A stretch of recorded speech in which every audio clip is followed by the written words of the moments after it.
Ethan didn't panic when his card declined. He laughed. Not because anything was funny, because sometimes laughter is what slips out when your brain needs a few extra seconds to process what's happening. The cashier looked at the screen. Then I looked away. Declined.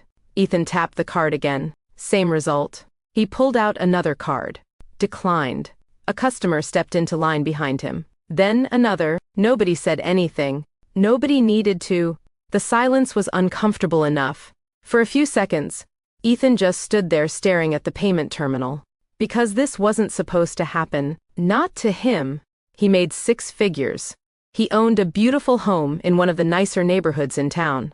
He drove a luxury SUV. He wore a watch that cost more than his first car. He took family vacations, paid restaurant bills without checking prices, covered birthdays, holidays, school expenses, and unexpected repairs without appearing stressed. At least, that's what everyone thought, including him. Most of the time, eventually, he used a debit card connected to an account he rarely touched. The payment went through, problem solved, or at least it looked solved. But as Ethan walked back to his vehicle carrying a cup of coffee, something felt different. The declined card wasn't embarrassing. It was revealing, because for the first time in years, he realized something he hadn't wanted to admit. He didn't actually know where he stood financially. Not really. He knew what he earned. He knew what people assumed. But he wasn't entirely sure what was true. And that thought followed him all the way home. The strange thing is that the declined card wasn't the worst part. Not even close. The worst part happened 3 nights later. 3 nights later, Ethan sat alone at his kitchen table and finally looked at something he had been avoiding for years. And once he saw it, he couldn't unsee it.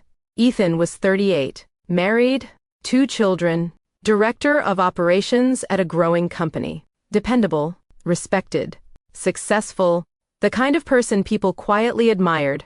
Whenever old friends talked about who was doing well, Ethan's name usually entered the conversation. He's got it figured out. He's doing great. He's successful. He made it. At first, those comments felt good. Then they became expectations. And eventually, they became pressure. Not pressure from other people, pressure from himself. Because once you've spent enough years being viewed as successful, the idea of not being successful starts to feel dangerous. Not financially dangerous, emotionally dangerous. Like losing a part of your identity. The debt didn't arrive all at once. That's rarely how it happens. Nobody wakes up one morning and decides to create a financial mess. Most financial problems arrive disguised as reasonable decisions. The upgraded SUV, the kitchen renovation, the family vacation, the premium furniture, the expensive watch after a promotion. Every purchase had logic behind it. Every purchase made sense. At least individually. The SUV was safer. The renovation increased property value. The vacation created memories. The watch marked an achievement. Each decision was easy to justify. The problem wasn't the decisions themselves. The problem was what they were accomplishing emotionally. Because Ethan wasn't just buying things. He was buying reassurance. Growing up, money had always been unstable. His parents argued about it constantly. Bills, rent, credit cards, unexpected expenses. The details changed. The feeling didn't. Money wasn't something his family enjoyed. Money was something his family survived. Some nights, Ethan would lie awake listening through the walls while his parents argued in the kitchen. He couldn't always hear the words, but he could hear the fear. And children are experts at absorbing fear, even when they don't understand it. Especially when they don't understand it. Somewhere during those years, Ethan made a quiet promise. One day, nobody in his family would ever have to worry about money again. It sounded noble. It sounded responsible. It sounded mature. But over time, that promise slowly transformed into something else. Without realizing it, Ethan stopped trying to become financially secure. He started trying to look financially secure, and those are very different goals. One creates freedom. The other creates appearances. One gets stronger with time. The other gets more expensive. For years, the strategy appeared to work. Every raise brought temporary relief. Every bonus created confidence. Every upgrade reinforced the image. Whenever anxiety surfaced, Ethan spent it. A nicer purchase. A bigger experience. A reward. A celebration. An upgrade. Not because he needed those things. Because they made him feel safe. At least temporarily. The feeling never lasted. So, eventually, he bought something else. Then something else. Then something else. Without realizing it, he had developed a habit that looked like success from the outside, but it felt like survival on the inside. 3 nights after the gas station incident, Ethan opened his laptop. The house was quiet. His wife was asleep upstairs. His children had school the next morning. The neighborhood outside was still. For years he had avoided looking too closely. He checked balances occasionally, reviewed accounts selectively, focused on the parts that felt manageable, ignored the parts that didn't. But not tonight. Tonight, he opened everything. Every account, every credit card, every loan, every balance, every payment. No estimates, no assumptions, no shortcuts, just numbers, real numbers. The first credit card balance appeared, then the second, then the third, then the personal loan, then the vehicle financing, then the remaining renovation debt, then the balance transfer account he'd almost forgotten about. One by one, the numbers accumulated. When he finally added everything together, he stopped moving. $92,764. He stared at the screen, then recalculated. Same number. He checked again. Same number. For nearly 20 minutes, he sat completely still, because until that moment, he had never wanted to know, not really. Knowing would require confronting reality, and reality had become expensive. What shocked him wasn't the debt. At least, not entirely. Part of him had known things weren't good. Part of him suspected the number would be ugly. What shocked him was how deliberately he had avoided seeing it. Every month, he made payments. Every month, he moved money around. Every month, he reassured himself things were under control. Yet somehow he had spent years avoiding a simple calculation. Because as long as the total remained unknown, the problem remained manageable. Or at least, it felt manageable. Now the total sat on the screen in front of him. And there was nowhere left to hide. The next morning felt different. Nothing had changed. The debt was still there. The balances were still there. The bills were still there. Yet everything felt heavier. Because denial had disappeared. And denial is surprisingly comfortable while it lasts. Without it, reality becomes impossible to ignore. That morning, Ethan stood in front of the bathroom mirror longer than usual. Not because he was thinking about debt. Because he was thinking about identity. Who was he without the upgrades? Without the appearance? Without the image? Without the lifestyle? Who was Ethan if all the symbols disappeared? The question bothered him all day, because he didn't have an answer. A week later, something happened that made the debt feel even worse. His son came home from school excited about a baseball tournament. Nothing extravagant, just a local event. A few registration fees, some equipment, a hotel stay. Nothing compared to what Ethan used to spend without thinking. Yet when he heard the numbers, he felt anxiety. Real anxiety. The kind that tightens your chest. The kind that makes your stomach sink. That night he sat in the dark living room, after everyone went to bed. And for the first time, he understood how much his situation had changed.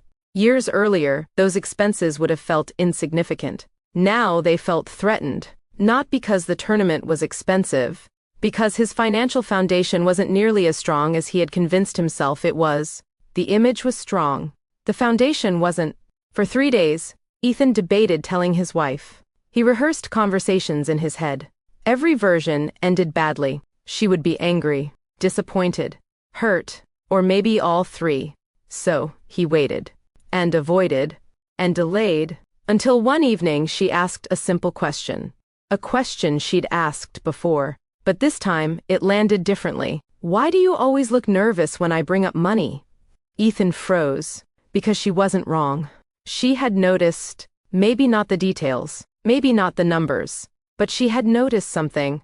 The tension, the avoidance, the discomfort, the fear, and suddenly, Ethan realized something painful. She had known something was wrong for years. She just didn't know what. That night, he told her everything, not perfectly, not confidently, just honestly. The balances, the debt, the loans, the stress, the pretending, the fear, the exhaustion. He expected anger, he expected blame, he expected disappointment. Instead, she sat quietly. Then she said 4 words. "I thought it was me." Those 4 words hit harder than the debt number. Because suddenly Ethan saw the collateral damage. He thought he had been protecting his family, protecting them from worry, protecting them from stress, protecting them from fear. Instead, he had created distance. His silence hadn't protected anyone. It had simply made the people he loved feel excluded from reality. And in some ways, that felt worse than the debt itself. The next few months were not inspiring. There was no miracle, no overnight turnaround, no motivational montage, just uncomfortable decisions, repeated consistently, again and again. They sold the watch. He received less than half what he paid. That hurt. They downgraded the SUV. That hurt too. They canceled subscriptions, reduced spending, delayed purchases, skipped upgrades, created a payoff strategy, tracked every dollar, reviewed every expense. At first it felt restrictive. Then, something unexpected happened. It started feeling honest, and honesty felt surprisingly good. The strangest part wasn't the sacrifice. It was what didn't happen.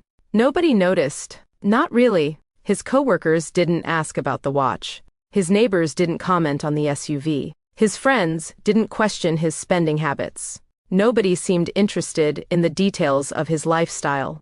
For years, Ethan had acted as though everyone was watching, evaluating, comparing, judging. Now he realized something. Most people were too busy managing their own lives to analyze this. The audience he'd been performing for barely existed. And that realization was incredibly freeing. As the months passed, another change occurred. The anxiety began fading. Not immediately, not completely, but gradually. The constant calculations became quieter.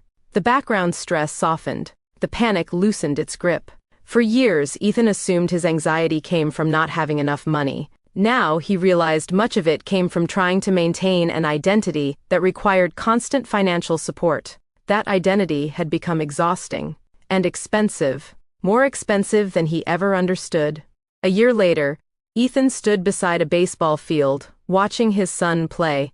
It wasn't an elite tournament. There were no luxury hotels, no expensive travel plans, no social media-worthy experiences, just a dusty field. Parents in folding chairs, kids playing baseball, an ordinary Saturday, and standing there, watching his son laugh with teammates, Ethan felt something unusual. Nothing, no pressure, no panic, no calculations, no fear, just presence, just peace. Just a simple moment that didn't need to be upgraded. And somehow, that made it more valuable, not less. Someone asked him recently whether he missed his old life. The nicer things, the image, the appearance of success, the version people admired. Ethan thought about it carefully. Then he smiled. "I used to think I was building a life." He paused. "I was actually building a set." The person laughed.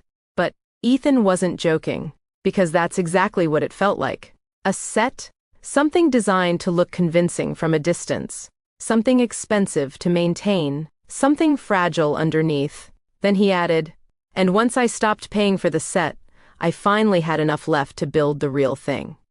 That's the part most people miss. The debt wasn't the real problem. The debt was the symptom. The real problem was believing that looking secure and being secure were the same thing. They're not. One creates appearances, the other creates peace. One depends on what people see, the other depends on what is true. And confusing those two things can cost far more than money. It can cost years, relationships, sleep, peace of mind, even your sense of self. A lot of people are carrying that same belief right now, quietly, expensively, without realizing it. They're funding an image, maintaining a version of themselves, buying reassurance instead of freedom. Not because they're irresponsible, not because they're foolish, but because somewhere along the way they learned that looking successful feels a lot like being safe. Until it doesn't. So here's a question worth asking yourself, honestly, privately, without judgment. If all the proof disappeared tomorrow, the car, the watch, the upgrades, the signals, the status symbols, would the life underneath still feel like enough? Would you still recognize yourself? Or have some of those purchases been paying rent on an image that was never really yours? Because sometimes the most expensive thing we own isn't a house, or a car, or a credit card balance. Sometimes it's an identity, one we've been funding for so long that we've forgotten we had a choice. If this story feels familiar, you're not alone.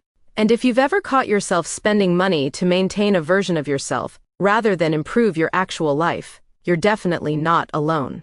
Follow Habit Wealth Stories for more real stories about money, identity, and the quiet decisions that shape both.